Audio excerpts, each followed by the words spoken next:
Exercise number 7.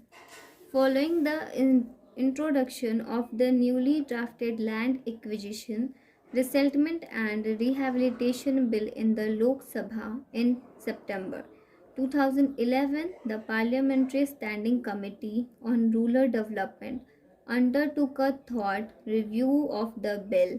In May this year, the committee submitted its report containing recommendations for modification and amendment to the legislation. A key legislative initiative of the UPA 2 government is important bill seek to replace the existing 1994 law on the subject. It entails a comprehensive revised drawing upon the lesson of the force displacement and severely included compensation that have characterized almost all the past and acquisition. The single most significant and far-reaching recommendation made by the Standing Committee relates to the omission for the state as a party to the process of acquisition. The committee, in its wisdom, believes that a party requiring land should negotiate the process of its purchase acquisition directly with the owner without involving state agency as arbiter or innovator. Despite addressing the same subject matter, the legislative epicenter of this new bill is not the same or even similar to the existing law.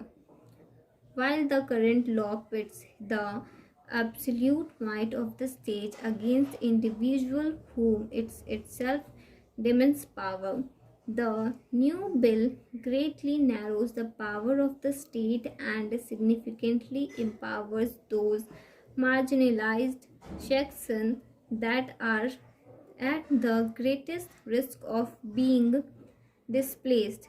In other words, the new law invests in the individual justiciable authority while diminishing that the state. The existing law does the opposite. Removing the state from the process of acquisition is both undesirable and unfeasible for the following reasons. Firstly, the sheer inequality in terms of bargaining power between large-scale corporations and small farmers and other marginalized groups, increasing the likelihood of unfair agreement. Contracts tend to be signed in favor of the strength that is why government is required to bridge the gap and bring balance to this relationship. Government is the big stick to defend the right of the disfranchised. Secondly, a legislative need for acquisition by the state itself to build public goods as an road, school and hospital can be undermined the steeled by group with vested interest. If there is no surveillance power to complain this group, a single individual or group of individuals can hold a process hostage if they so desire, merely by refusing to part with land of selfish reason, or sometimes even without reason.